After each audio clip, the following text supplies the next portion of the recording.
220. The Nifty Bank is on your screen. It's down about 1%, 48,270.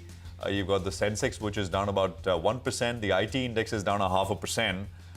So yeah, it's a clean 200-point knock. Look at the Nifty heat map. Tells you the story. Only 2 in the green, 1 unchanged, and everything else in the red. Surabhi.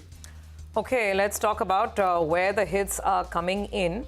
The weakest names on the Nifty include BPCL, BEL. Actually, let me just go over the oil trade before I look at the rest of the Nifty because, that's where it's playing out. Your BPCL, HPCL, IOC, these stocks are down. HPCL is down, by the way, as much as 6%.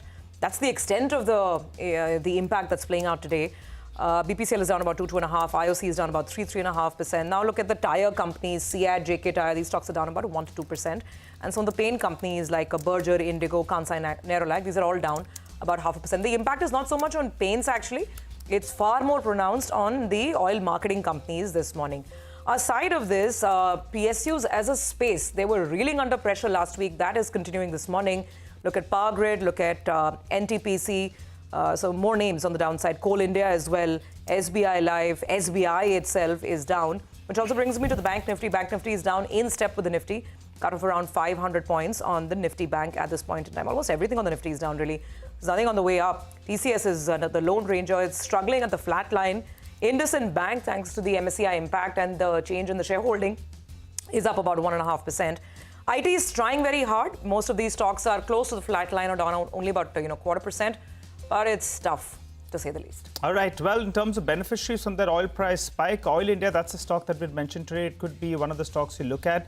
That one's up close to 3%. So big up move is what we're seeing on that one. Kalyan Jewellers, from last Monday to this Monday, from the highs that we saw last week, the stock has corrected 20%. That's the kind of selling that we've seen on this name. Valuation-wise, things went, ahead of itself, it seems so. And from the top, the stock has corrected big time. So continues to reel under pressure.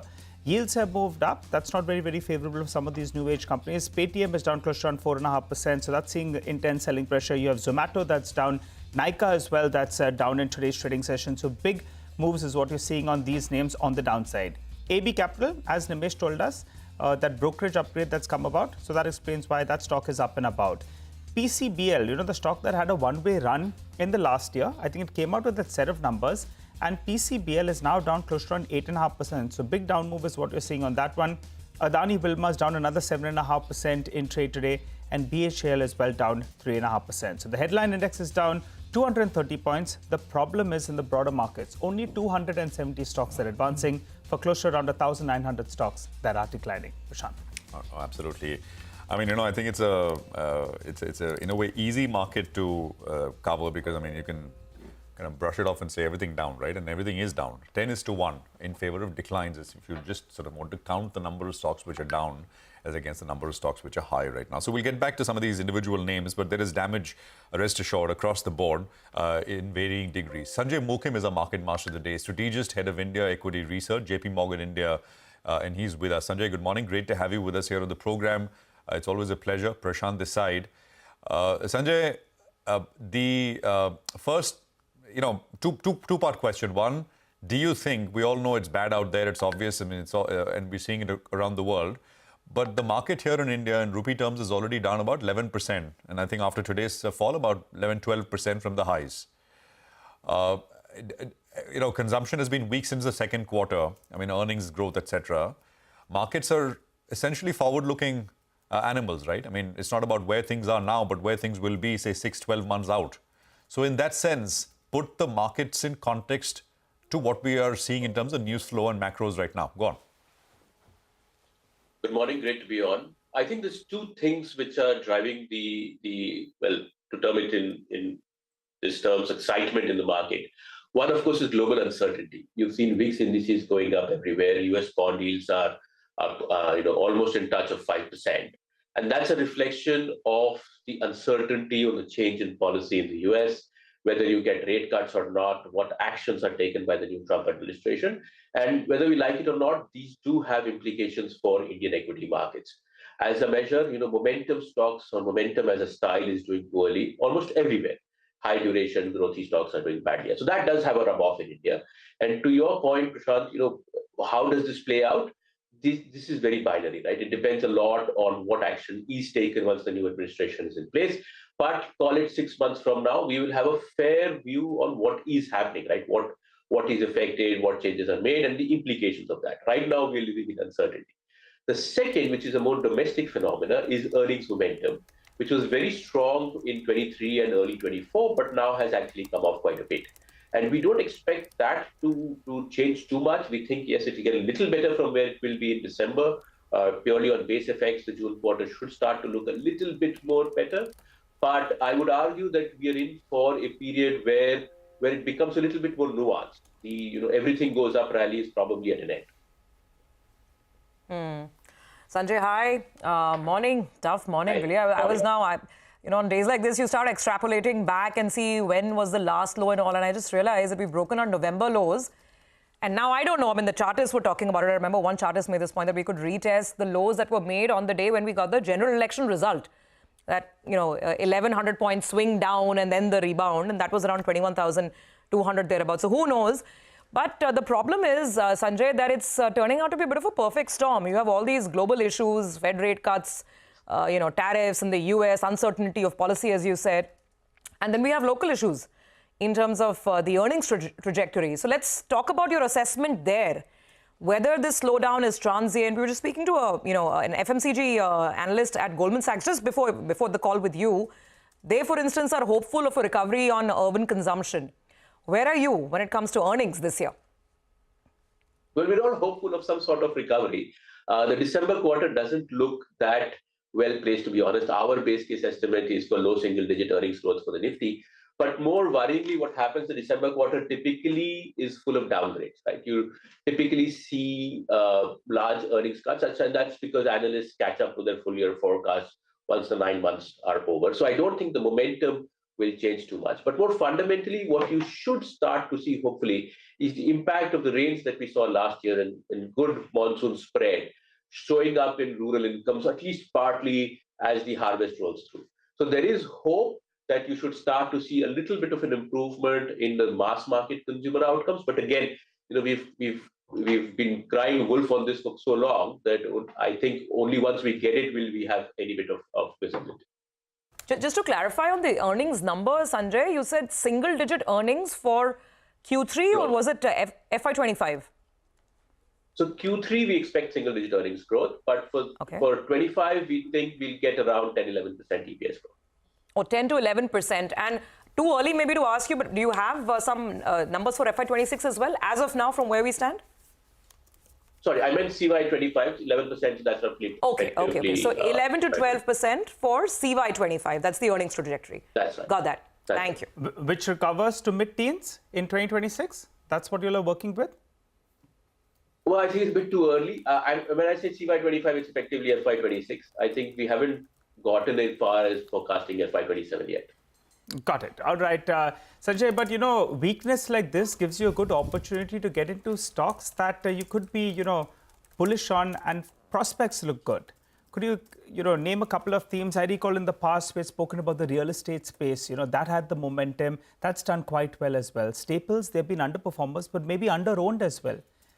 What do you like at current reckoning, the top two themes?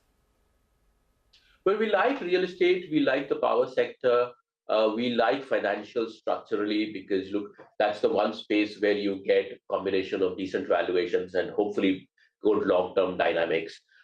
We currently are underweight materials and some select consumerish names, perhaps.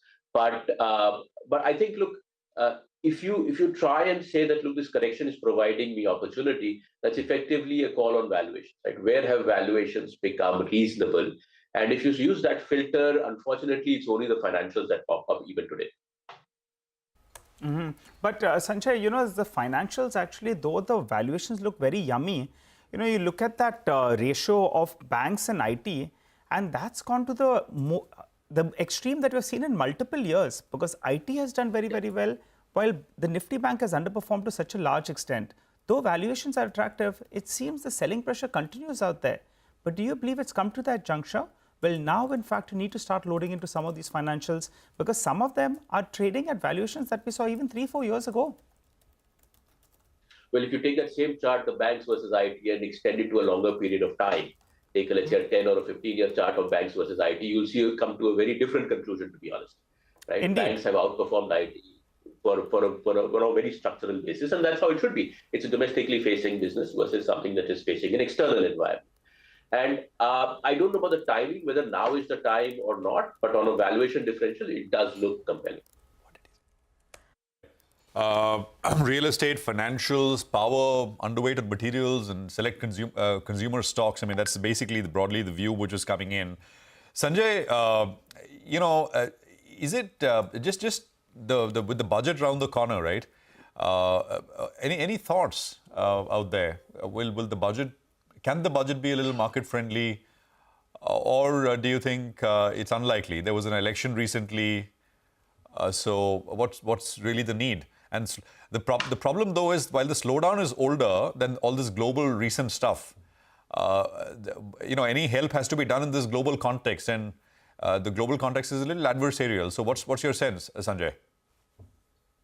Well, I'd say, look, we are entering a sort of slightly different sort of dynamics for the government.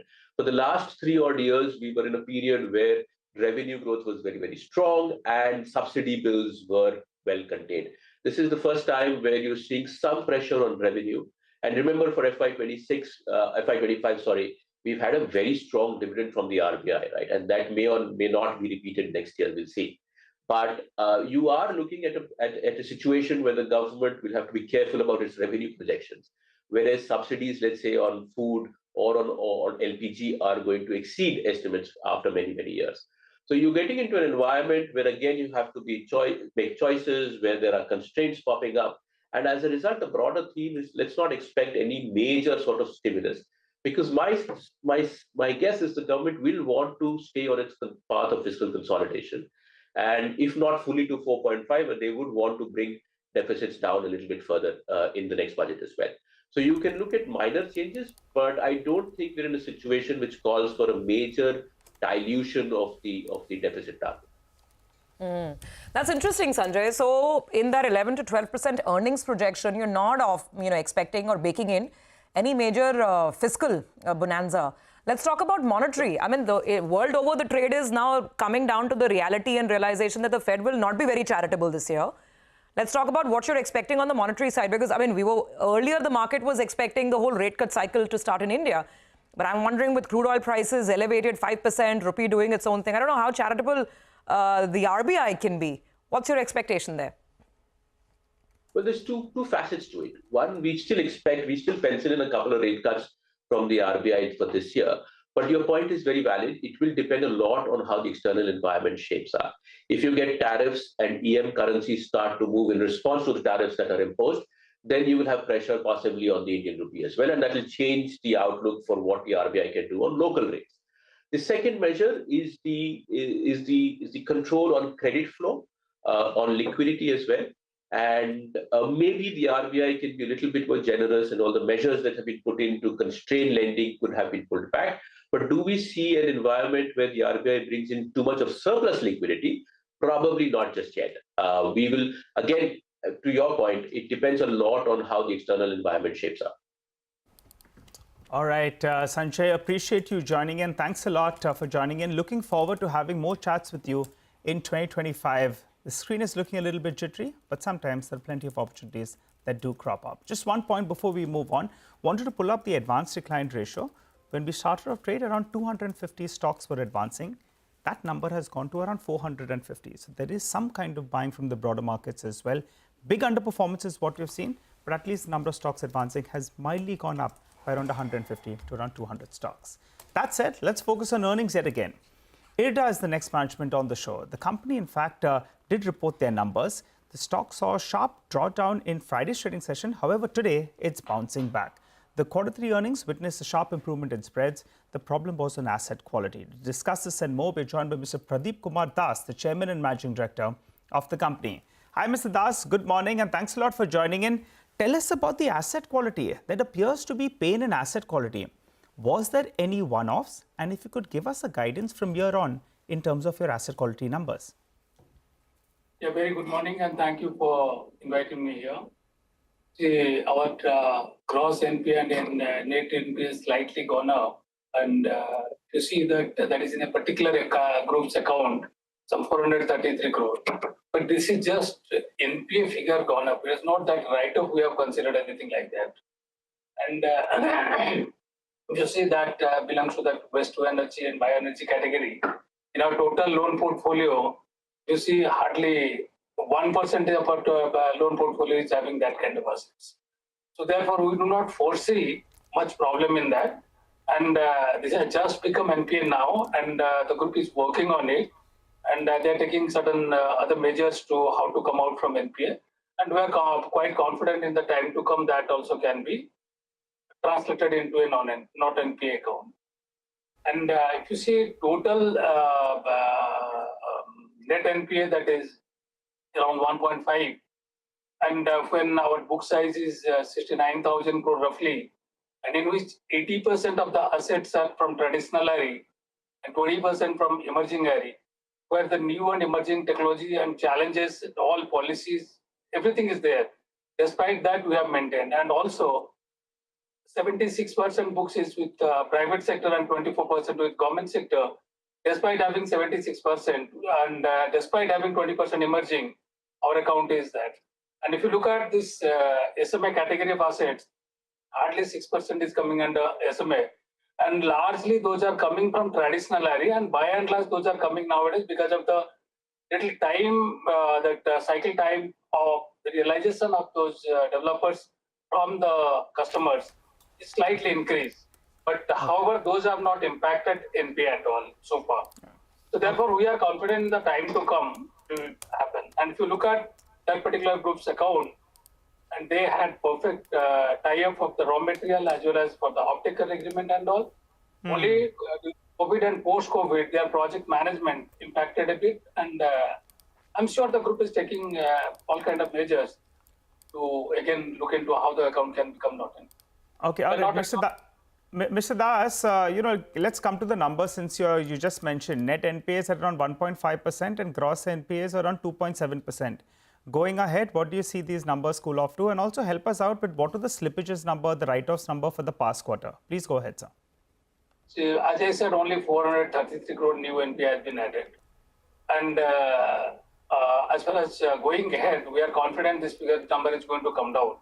If you see last almost 18 quarters, we had been reducing the NPA gradually and not by just settling with any kind of haircuts and all.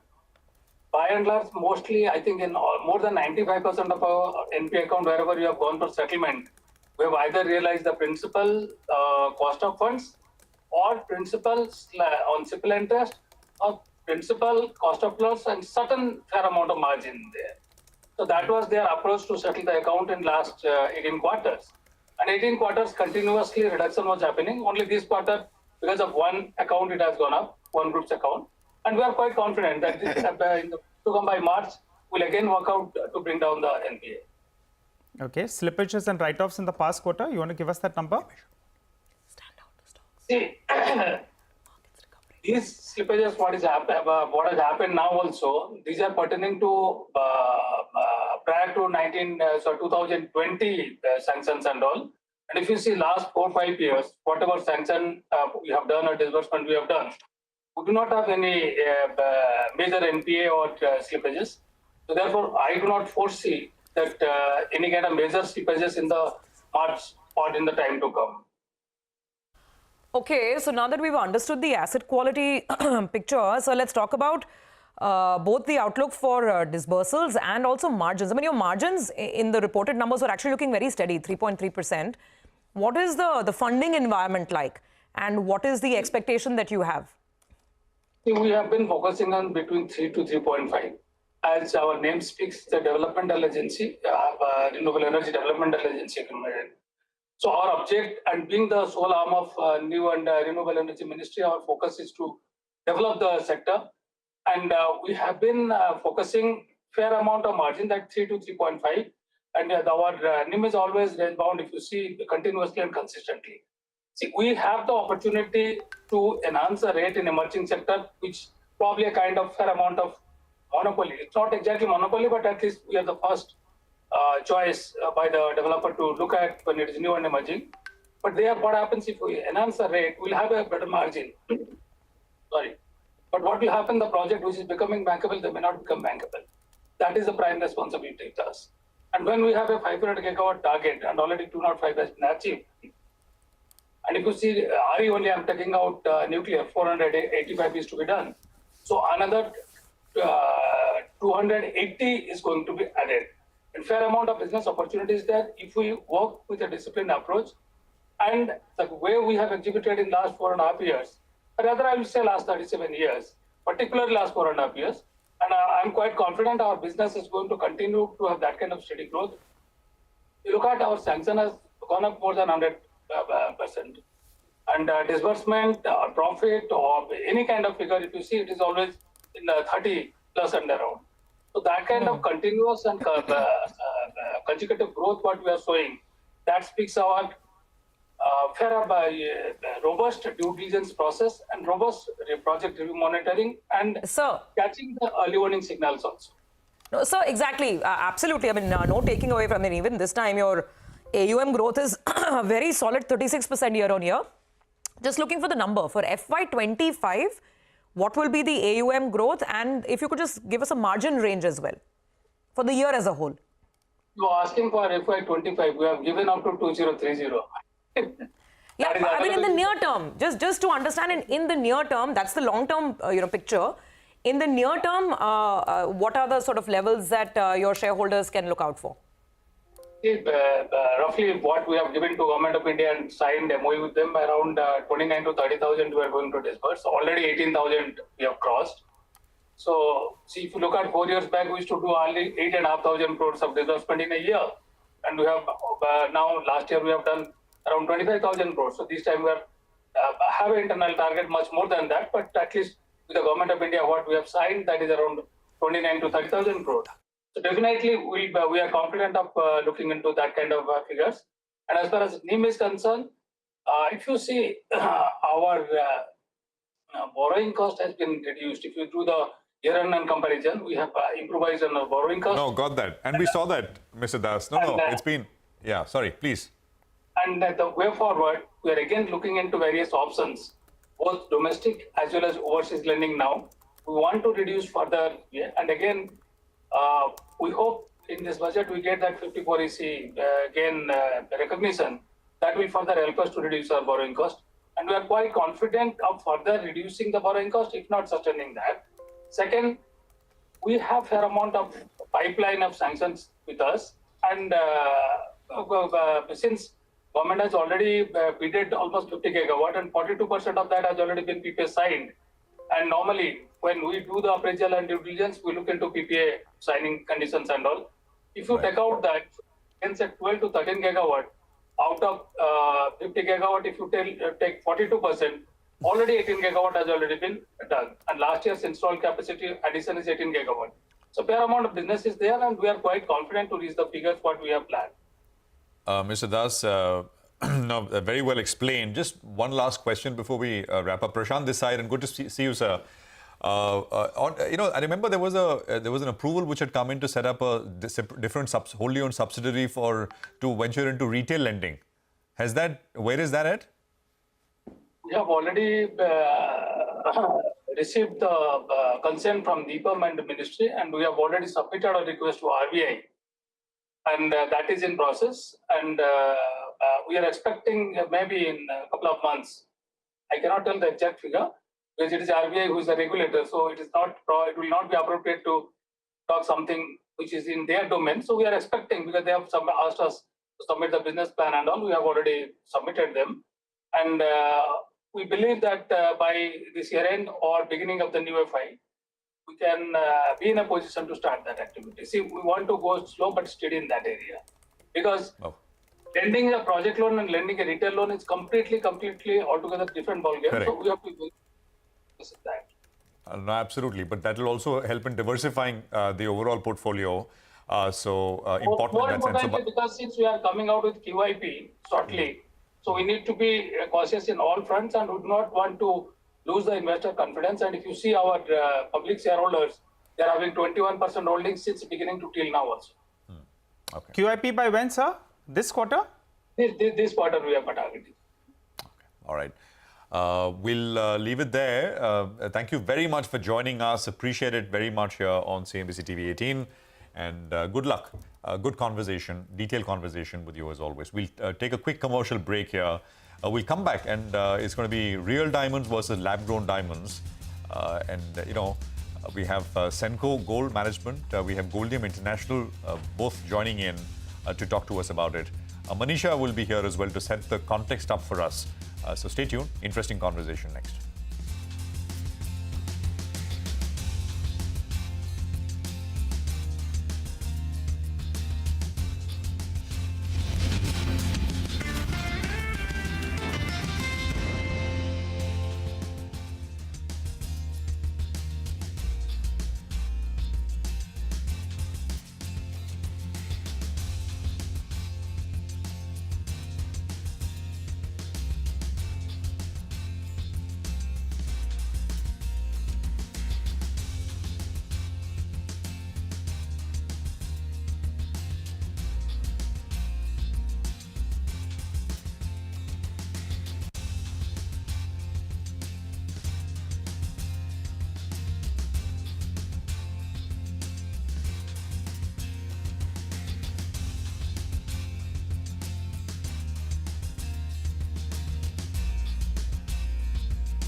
All right, welcome back. Well, let's straight away get to that discussion on lab-grown diamonds, which have been giving quite a competition to, of course, natural diamonds. We first have Manisha joining in to set the context for us because the fight is real.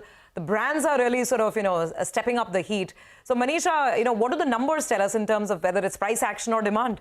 Well, it's both, and I'll take you both through both. But let me tell you, set the context first, because even now, when you step out, people are still asking on what are lab-growns and whether they are real diamonds or not. So just let me put this out for you. When you look at the natural diamonds, well, they are formed 150 to 200 kilometers below the Earth's crust, and it's 1 to 3 billions ago is how much time it takes to form a diamond. When it comes to the lab-grown diamonds, well, as it suggests, it is formed in a lab, but they chemically, physically, and optically match the natural diamonds in a lot of ways. And then there are simulated or fake diamonds, which clearly falls in category of cubic zirconia or moissanite for that factor. So that is telling you that there are 3 types of diamonds in the markets there. When it comes to lab-grown diamonds, well, there is certification as it happens in natural diamonds, and it happens on all the major C's, which is cut, color, clarity, and caratage as well.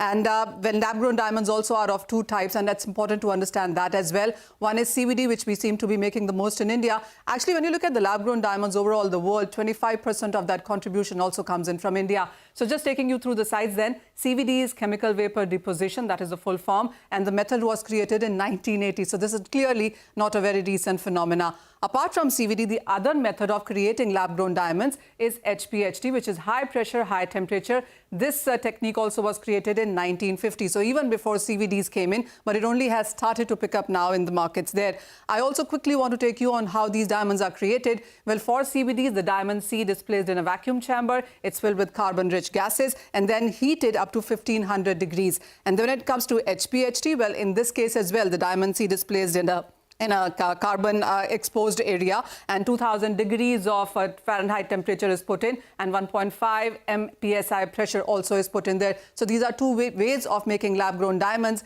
CVD is done in India, HPHT in other parts of the world. China clearly leading when it comes to HPHT there. Now let me take you through the numbers then. And this is what the international lab-grown markets look like. 2023, the market size was 22.8 billion. 2024, it has increased to 25.89 billion. And when you look at 2010 or 11, it was about 5 to 11 billion. So we have seen market almost double in the last 10 years. Indian lab-grown market is a small part of that at around 2.7 billion. But the important discussion that you are going to do today is the lab-grown jewelry market. And that in the Indian concept also seems to be increasing. So last year was $264 million. 2024 was $299 almost $300 million there. So we have seen the market continue to grow onto that one as well.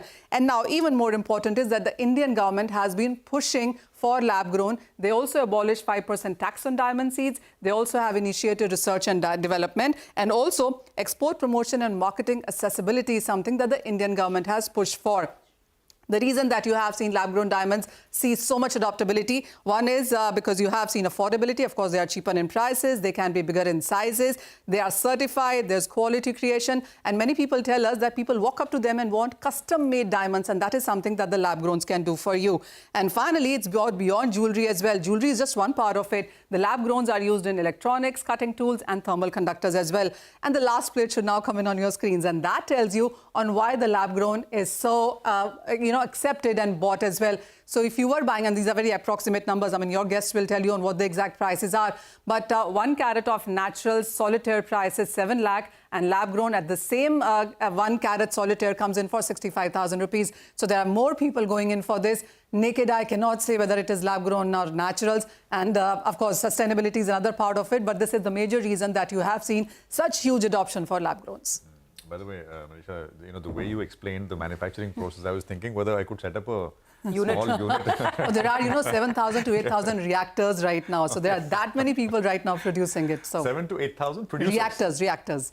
So these are the machines that produce diamonds. So you need a reactor. You need to get a diamond seed, you put it in, and depending on the size of your machine, it can grow larger in that sense. So whether you can grow a 1 carat or 3 carat or a 5 carat or 30 carats. So that is the investment. I know where you're going. Yeah. Forget growing vegetables and plants, and we're growing diamonds. Yeah, now. growing diamonds. It's that that time. But Nigel. Well, let's get our guest in. Then we have Mr. Suvankar Sen, the Managing Director and CEO at Senco Gold, and Anmol Bansali, the Managing Director at Goldteam International, who joins in. Hi, Suvankar, as well as Anmol. Good morning, and thanks a lot for joining in. Suvankar, you go first. Tell us, what is your experience on ground? The question is lab-grown eating into the natural diamond market? Could you tell us what is, your take on this front? And what is the pressure on lab-grown diamonds as well? I believe prices have come down dramatically. Give us a number.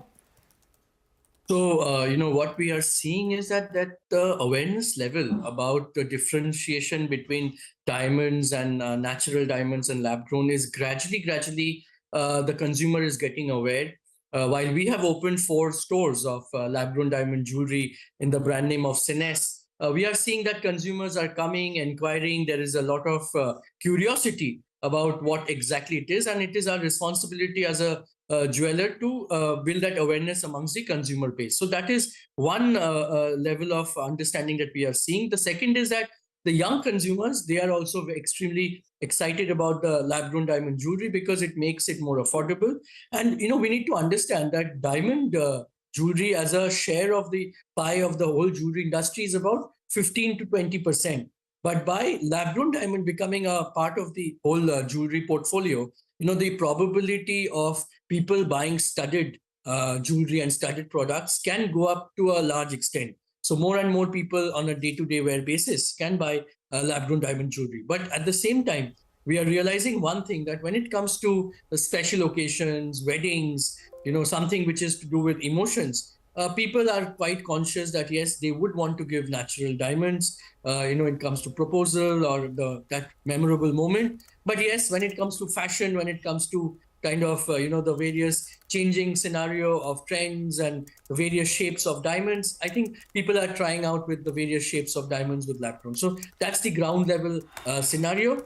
This financial year, if you really look at it, in terms of the growth in the diamond industry, we have seen that the growth of natural diamonds have been a little limited.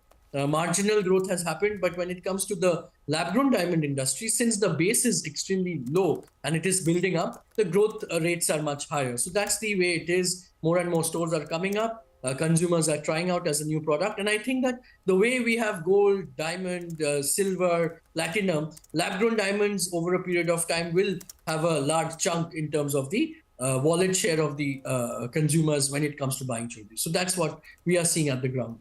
And as far as the pricing is concerned, that you said, that yes, in the last 1 year or so, we have seen a drastic, fall in the pricing. That is also led by the fact that there has been an overtly production and the supply has been very high.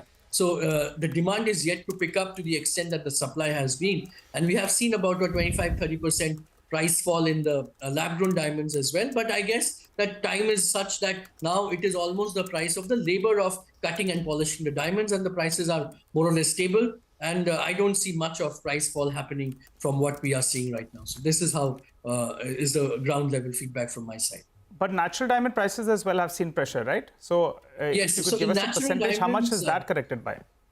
So the natural diamonds, when it comes to the pointers, upwards and solitaires, there we have seen that, it's not just because of the Indian demand, but globally in the US, in China, there has been a slowdown, and the prices have corrected back to the 2008, 2009 levels. But that is only in the bigger size diamonds. But when it comes to the smaller size, -11, there we have seen a very marginal dip in the prices of 5-7%. It's in the bigger size that we have seen a 20-30% dip in the pricing of the natural diamonds. Okay. If I could just sort of come in over there and get to Anmol Bhansali as well, Managing Director at Goldium International. And I mean, as a lady, if I could weigh in, I think what we're also undergoing, and correct me if I'm wrong, gentlemen, I think what we're also undergoing is a shift in the mindset. The fact that consumers are not really looking at diamonds as a store of value anymore. I think that message has been driven home, that you can look at pure gold as a store of value, that too in a different format, maybe not necessarily gold jewelry because there are a lot of charges involved, but gold, yes, maybe not diamonds. And perhaps diamonds are now being looked at more as, your lifestyle, consumption, rewarding yourself. And therefore, that could be perhaps triggering a switch towards lab grown as well. But you come in on this, Anmol. What is the increase in adoption that you're seeing, and this reduction in prices, the volatility in prices of both natural and lab grown, is that making people hesitant, or is that not having an impact at all? Thank you, Surbhi, and thank you for having me. As a summary, Goldium is a diamond-studded jewelry manufacturer and exporter. So, erstwhile, up until 2 months ago, when our B2C brand in India launched, we were 100% export, focusing on the US consumer market. Within that, we've seen a sea change in demand from natural diamonds to lab-grown diamonds. About 4 years ago, lab-grown diamond jewelry used to be less than 10% of Goldium's revenue. Today, in our latest quarters, it's north of 70, and we see this trend increasing, especially in the US, as the average consumer now has complete awareness of lab-grown diamonds and has moved his and her buying pattern into this segment. Regarding the prices, as Mr. Sen said as well, they've certainly come off as supply came on in a huge manner in the last few years. However, given today's prices, where really most of the cost of the gemstone is now in the labor associated with cutting and polishing it, we are very confident that in commercial sizes, which is 1, 2, 3 carat diamond sizes, we don't see much price erosion coming in the future in lab-grown diamond prices. At today's prices, we find these rates to be a true base from where our focus should be on volume growth instead of just value growth. All right. Gentlemen, good morning. Prashant here, Suvankar and Anmol. So from an investor's point of view, right, let me ask you guys this. Suvankar, for traditional gold and diamond companies, right, does it make sense to, as and when they start manufacturing, this is not just about you, but I mean, others in the industry as well, does it make sense to do lab-grown diamonds in-house or buy it from a player like Goldium and brand it under your own brand and sell it? So if you ask me currently, I think with the supply and the manufacturing that they are doing in a specialized way, it makes more sense for us to get it from players like Goldium and then brand it, have our own designs that we are creating and then get it manufactured. So even when it comes to diamonds, for that matter, we are manufacturing the jewelry, but the sources of diamonds is coming from those who are cutting and polishing diamonds. Similarly, it is players like Goldium who are creating and manufacturing of lab-grown diamonds. They are the ones who are going to supply the diamonds, and we are the ones who are going to manufacture the jewelry with our designs. So that's the way to look at it. Okay, at least now, right? I mean, right now. Yes. Anmol, could you tell us what is the cost of setting up a lab-grown diamond unit? Capital cost? Sure. I mean, is the entry barrier high, or is it not really that tough. Go on.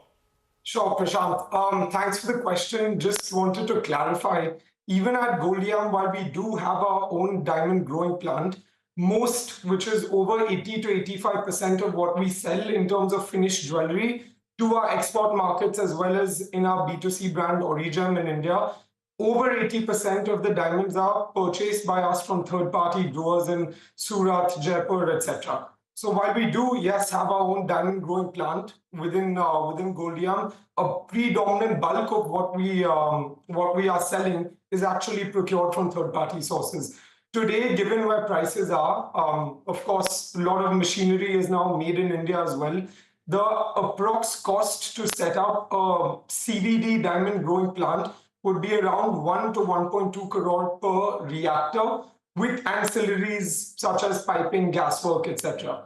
From that perspective, again, we're a largely pure play jewelry manufacturer. So for us, the focus again is similarly on designs, jewelry manufacturing and jewelry production, as well as strong sourcing to fuel in our jewelry requirements. Right, and this 1.2 crores, right? I mean, so it's not that much in that sense. That's correct. That's the reason for the supply bump as well in the last few years. Yeah. So, I mean, so then for a player like, I mean, just again, from an investor point of view, and Goldiam, the stock has done phenomenally well. Is there a moat really, Anmol? Because, I mean, if there are tens of thousands of these units now, which come up for a market which is growing to supply it adequately, then what's the moat for Goldiam? Absolutely. So for us, and we've been maintaining this for the past few years, distribution is our differentiation. To pure play grow diamonds today, in fact, where lab-grown diamond prices are, just the standalone business of growing diamonds really has no true return on equity or return on capital that's sizably available to offer to investors. It's when you forward integrate into jewelry. So 100% of diamonds grown at Goldiam are sold within our retail brand and within our wholesale network. When you sell to retailers, and now when we have launched Origem, when we've forward integrated into direct retail in India as well. So that entire end-to-end supply chain of growing diamonds is in-house at Goldiam. And we certainly believe that the moat is always in distribution. That's been our focus. So far it is kind of B2B for you, right? Largely, yes. Anmol. So but you're starting retail as well. I mean, direct under your brand. That's correct. Yeah. That's correct, Prashant. So 97% of our revenues today are B2B to the US large retailers. We've just about 2 months ago started our brand in India called Origem. We've launched 2 stores and we're looking forward to further growth here. Yeah, no, absolutely. So sort of distribution and kind of, putting a brand on it, right? And not just the stones. Lab grown and otherwise, which is where the money is. This calls for a longer chat, but we're in the middle of the result season, so there is a lot of stuff to cover, a lot of ground to cover. So Vankar, thank you very much for joining us with your perspective. Anmol, great to have you with us here as well, and we'll have you guys back as we continue this conversation around the evolution as far as lab-grown diamonds are concerned. It's time for our special segment, Quarter Se Quarter Tak. We bring you earnings expectations from one sector every day. Today, it is the turn for oil and gas. Sudarshan is standing by. Sudarshan, good morning. Morning, Prashant. So third quarter overall for oil and gas sector is expected to be relatively weak, while OMCs may outperform all the other companies because the stability combined with strong auto fuel demand and refining margins positions OMCs for a strong Q3 showing.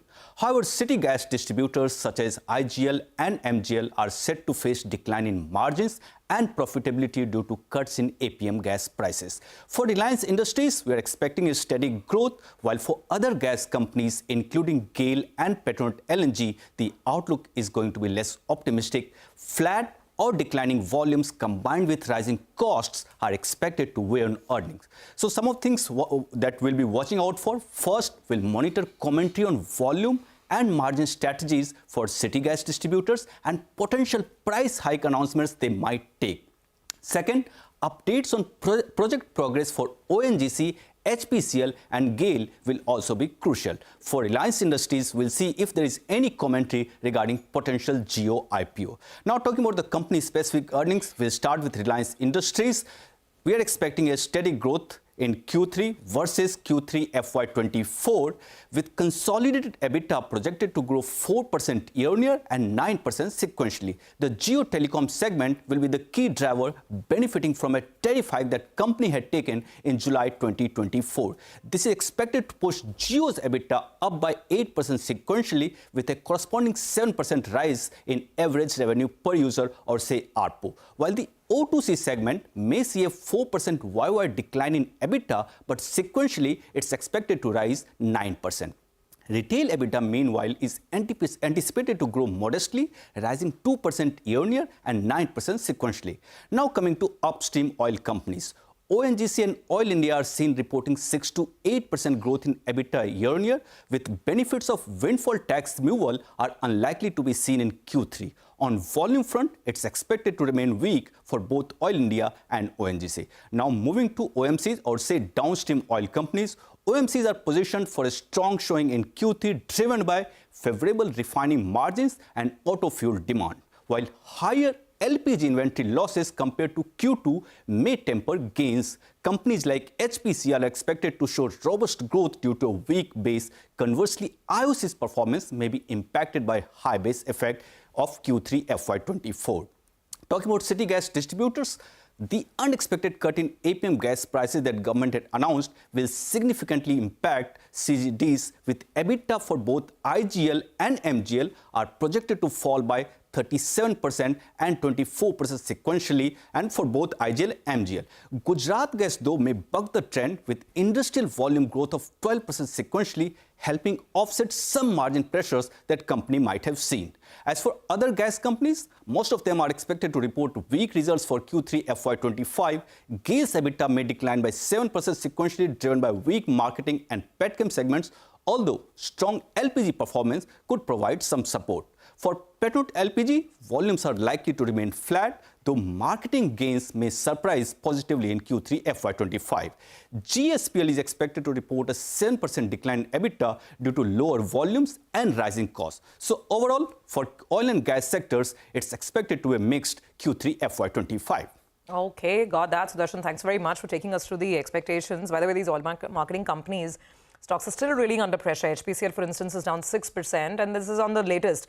Sudarshan's talking about under recoveries for some of them in LPG, which, by the way, our colleague Sapna has been reporting that the government could look at somehow sort of neutralizing a bit of that impact. But if oil prices keep rising the way they are right now, that under recovery situation only gets worse. And those are the the reactions on the screen. We've got Dayanand Mittal, oil and gas research analyst at JM Financial, now joining in. Dayanand, great to have you with us. So we've got a broad construct which our colleague Sudarshan has just laid out. But you tell us, let's start with the positive news. In the entire oil and gas space, where could we see pleasant surprises? Which are the stocks that you would be relatively more optimistic on? So from a quarter perspective, OMC's earnings is where we will see positive surprise after 2 quarters of 2 challenging quarters. But I think key focus from market perspective would be around current uptrend in oil price, where it stabilizes, particularly with Trump coming in from 20th, how there will be more clarity on what policies he will actually implement versus what he has been saying. And second would be on 1st Feb budget. 2 key takeaways that market would be focusing on would be whether and how much would be the compensation for OMC's LPG losses. Given the losses, it will be in the range of 35 to 40,000 crore in FY25, while the budgetary provision is around 11,900 crores. And if there's no hike in LPG price, let's say post-Delhi election, then the 35-40,000 crore run rate will continue even next year. So that would be one key event market would be waiting for. Second, though with rising crude, this expectation would now get muted, but any chance of any hike in excise duty on petrol, diesel, that would be the second thing that market would be waiting for OMCs. So quarter might be good, but outlook-wise, we remain cautious on OMCs. We prefer ONGC All India over OMCs, primarily because of our view that the crude price is likely to be supported around 70-75, driven by OPEC's a reasonably decent pricing power. Okay. Fair point. We need to watch out for the way oil moves, because then these things could change very quickly in Q4 if oil prices continue their upward trajectory. On city gas distributors, that's the question, because the derating happened when we got to know that they'll get lesser APM gas. But since then, all the companies have made announcements, and it's not as bad. But now they're getting a slightly better share. Where are you on the city gas distributors, and what is the earnings hit that you are right now penciling in for not just Q3 but even Q4? So the challenge there is more structural. Yes, this shocker came a bit was a negative surprise. So what would we have seen in terms of decline in APM allocation over 2 years, probably next 2 years? That happened in a matter of 2 months. So yeah, there was some reversal to it, but that's only about 20% of the cut that government had announced. So it's only a marginal relief. Our key reason for a negative view on IGL, MGL, and the CNG-dominated CGD companies is APM allocation, APM production by ONGC Oil India is on a declining trend.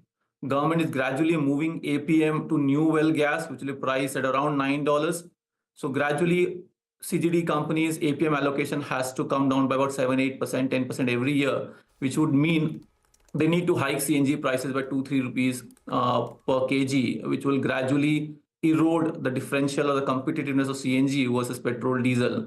So yeah, structurally, we continue to remain negative on IGL, MGL. Yeah, this relief came as an incremental positive, but the structural challenges prevent us from taking a constructive view here. We rather prefer Gujarat gas, which is more driven by industrial segment, and where our thought is spot LNG prices in the medium to long term should moderate with a lot of LNG supply capacity coming in globally, and this should help Gujarat gas to restore its competitiveness versus propane in the medium to long term. Okay, got it. So there are concerns there as well, and longer-term concerns. That's an interesting point. You tell us that overall, production is on the decline from ONGC and Oil India itself. So I mean, how much APM gas would be available anyway to allocate to these companies? Got that. Let's talk Reliance now. And again, I'm trying to pick on the silver lining here because the expectation is that refining margins have picked up. Yeah. Is that sustainable? What are you expecting for Reliance's oil and gas business? Yeah, so Reliance Oil and Gas business, we expect the O2C EBITDA to be up about 10-11% QOQ, as you said, rightly because of uptrend in GRMs. GRMs for Reliance, we expect around $8.4 versus around $7.1 QOQ. GRMs have been weak in last 2 quarters, 1Q, 2Q, recovered in 3Q, but again starting to look a bit subdued in the current quarter till date. This is despite the winter in the western part of the globe being quite harsh this time, and hence which is supporting heating oil demand. So it's a bit surprising that GRM has started to weaken again, but our sense is GRM should be reasonably in a decent shape of around $6 per barrel. Singapore GRM for Reliance around $9.5, $10. Given the demand growth is likely to still outpace the capacity addition, because most private refiners globally are not setting up refining capacity given the threat of EV in terms of petrol, diesel demand on the long term. So refining margin outlook should be quite reasonable, at least in the next 2-3 years. All right. Thank you very much for joining us with that perspective. Appreciate it very much here on CNBC-TV18. That's oil and gas expectations as far as the third quarter is concerned. Markets have pulled back a little bit. We're down 185 points, 23,250 is where we are at.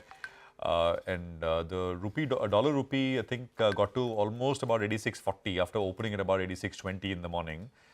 So that's the other big one that we are watching. It's almost a 0.5% fall. That's big at this point. We'll get you more on this, but have to take a quick commercial break. We'll also put the focus on PB Fintech, sharp swoon, and then some recovery. Stay tuned.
Welcome back. Let's quickly go back to the market and address some stocks that are on the move. The market, by the way, it's pulled back a little bit. The opening cut was around 220, 230 points. From there, there's, I mean, I don't know, I don't want to call it recovery, but for what it's worth, 170 points lower. Stocks now. Biocon is on the move. Vinny earlier told us about some good news they've got on their Malaysia plant from the US FDA. Vinny.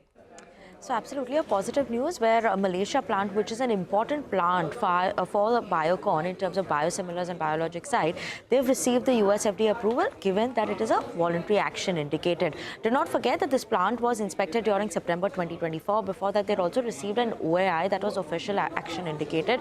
Now this is a step up and VAI is a positive news coming in for the Malaysia plant.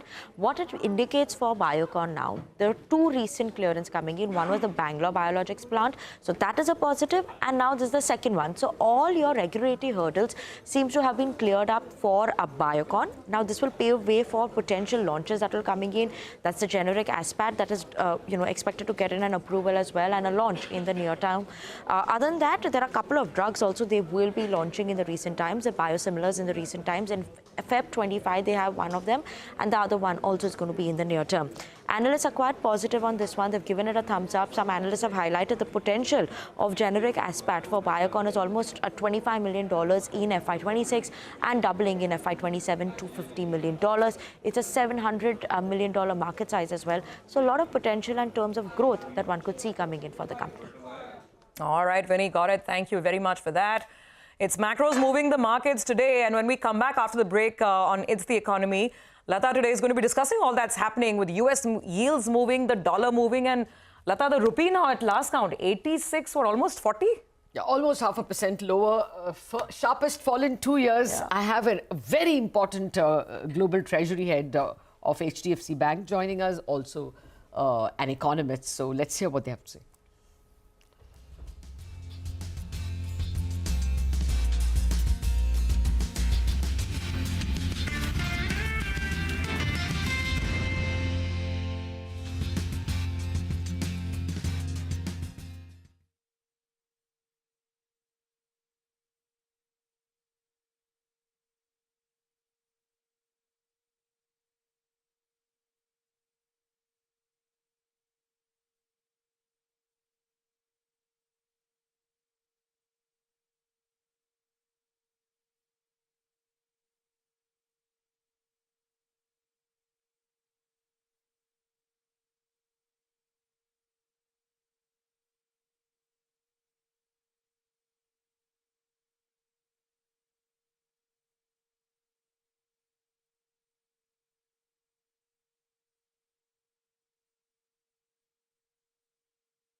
The rupee is the central story. Today, the Indian currency is down by nearly 0.5%, its sharpest intraday fall in 2 years. The interbank call rate has touched 7%. Basically, what this means is that rupee availability has shrunk so much that banks are borrowing from one another for 1 day at 7%, although the repo rate requires that this rate should be 6.5%. Accordingly, the 10-year bond yield has also spiked to 6.83 from 6.8 overnight close. The 10-year yield was as low as 6.67% in early December, if you remember, when people were betting on 2 to 3 rate cuts from Reserve Bank. Plentiful liquidity after that CRR cut. The dramatic change is quite clearly because of the US jobs data and the sharp rise in US yields and the US dollar. To understand how the Indian rupee and yields will shape up from here on, I have with me Anubhuti Sahai, the head India Economic Research at Standard Chartered Bank, and Arup Rakshit, the group head treasury, I think head of global markets at HDFC Bank. Arup, Anubhuti, thank you very much for your time in what should be, I'm sure, busy hours for you at the treasury. Arup, rupee liquidity is like people are scrambling for money. Can you just describe what's happening and whether we are going to see dollar go even higher? Thanks, Lata. Yes, rupee liquidity is challenged. Rupee liquidity has there is a decent quantum of deficit in the market at the currently, and obviously you have quoted the numbers, which is leading to that kind of it's being seen there. I think we need durable liquidity. I mean, the 0.5% CRR cut has brought in something, but that has also got absorbed completely. So we need more durable liquidity. So either another CRR cut or an OMO expectation has to come through, because you need that kind of a scenario. I'll come back on that point. I'll come back on that point in a minute. Arup, Anubhuti, first thoughts. You've already put out a report saying no rate cut, but CRR cut in February. Yeah, absolutely, Lata, completely agree with Arup. At this point in time, when we are looking at the Feb MPC meet, the priority clearly has to be INR liquidity infusion. Repo rate cut really won't make a difference if INR liquidity by end of March 25 will be at, if it is at 2.5 trillion, if we are looking at headline. Our estimate is that durable liquidity, because of seasonal patterns, etc., can actually move to 1.5 lakh crores of deficit by end of March 25. So giving a repo rate cut doesn't meet the requirement of the banking system, will not help in transmission. So a CRR cut of 50 basis point is our call for Feb meeting. And I think it's just one part of the problem. The size of liquidity deficit is very large. So the package has to be, we hope we see a complete package in terms of, like, say, a buy-sell swap or even an LTRO. I think a lot more needs to be done before a repo rate cut is delivered. Got that. Okay, before I come to asking Arup as well, what are the liquidity steps? Arup, my prime problem is not RBI keeping liquidity tight by design? Isn't there a fear that plentiful liquidity could also mean that, the rupee fall may be more exacerbated? For the same reason why you don't want a rate cut, maybe Reserve Bank is wantonly keeping liquidity tight, you think, to keep the rupee from falling, the rupee from falling too much? See, I'm not sure whether that's the thought because of which the rupee liquidity has tightened. The basic fact is the way things are going about, you need that rupee liquidity, otherwise the growth is going to get impacted. I mean, the first half growth was 6.4. There was an expectation that its second half will be more towards the 6.7. But with this kind of a rupee liquidity, that's not going to happen. Now, I also think, the way government balances have been started to be released, it's now moved to a just-in-time technology from a government balances perspective. So that is also impacting. That would additionally use to add the liquidity into the system. So I honestly think there is a lot more. I agree with what she was saying, that RBI needs to do a lot more than just even... So FX swaps and LTRO as well. That was a new one that Anubhuti is speaking about. I've heard a lot of people talking about OMO purchases of bonds and of course CRR cut. But do you think an LTRO also is called for? Is it that tight? 2 lakh crore tightness today? It's tight. So let's see which are the operations which they go about. Okay. Anubhuti? Yeah. So there is an OMO which they will address it through. Let's see. Mm-hmm.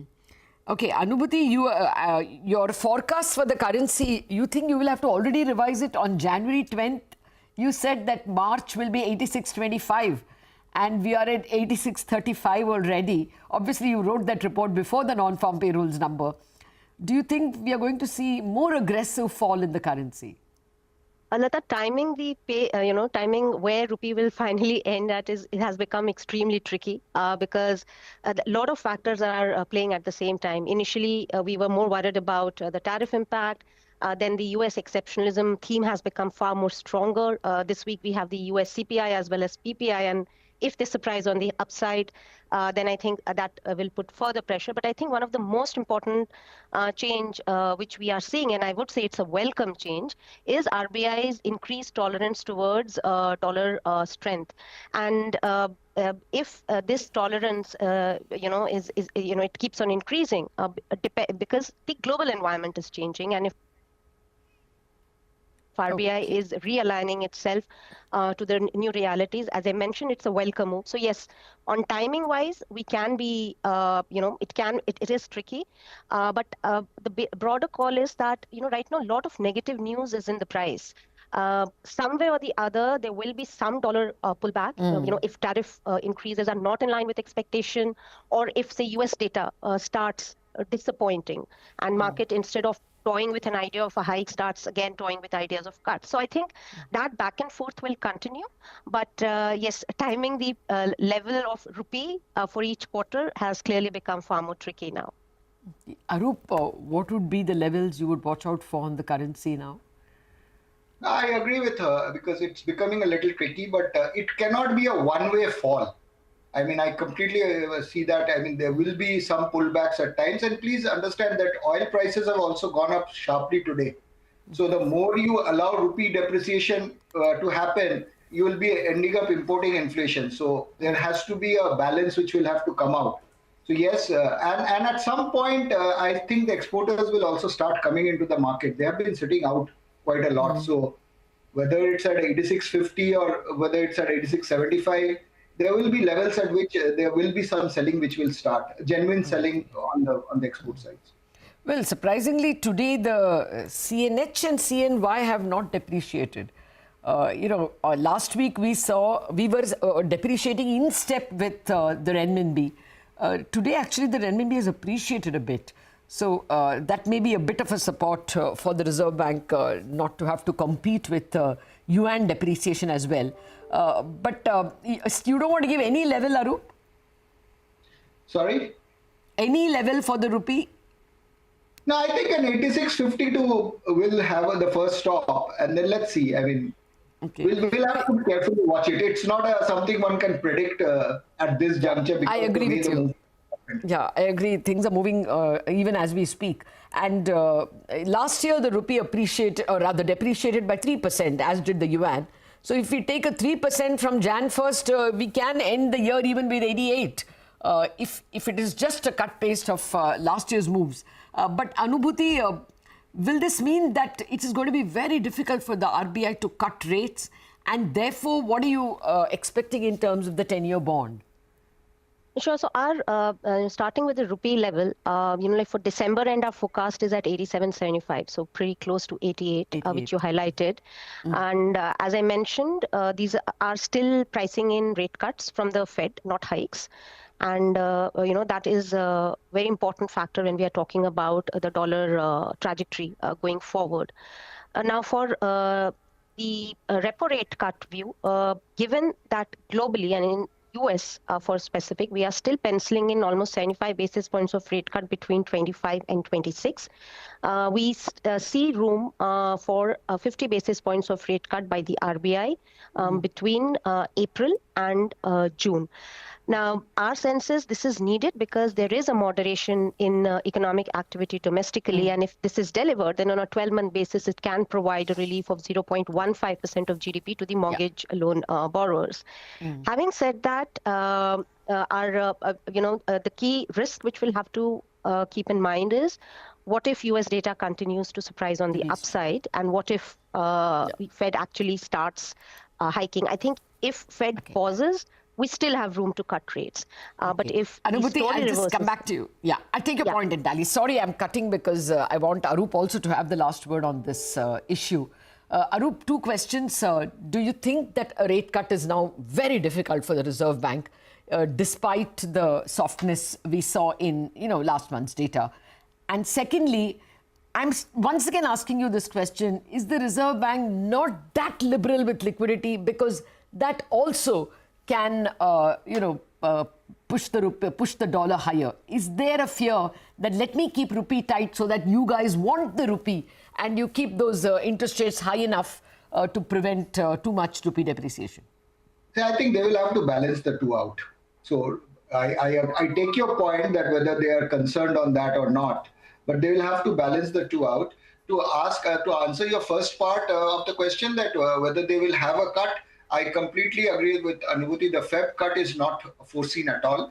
Earliest is April, but it has to be seen of how US Fed is doing. If there is any chance of a Fed hike, we will not cut immediately. So 75 basis is also what we are saying in the next fisc that will be the repo rate cut will happen. But the challenges are of how US Fed behaves and how the tariff barrier plays out.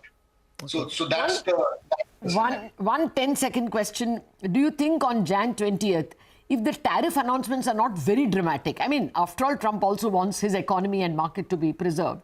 If they are milder than what the market expected, the first set of tariffs, do you think the dollar peaks at that time? Is there a good chance that 109.75 or 110 is the peak? Dollar will weaken. If the tariffs don't come through as the expectations, dollar should weaken globally. Okay. Well, there are a lot of people out there betting that Jan 20th may not be as bad as the market has expected, and perhaps that's the day the dollar peaks. But there is a lot of trading days from now to Jan 20th, at least 5 trading days. We'll wrap up on Bazaar on that note. Arup and Anubhuti, thank you very much for giving us some context and understanding. But today, the rupee is going to bear watching. We wrap up on Bazaar. Chartbusters coming up after the break.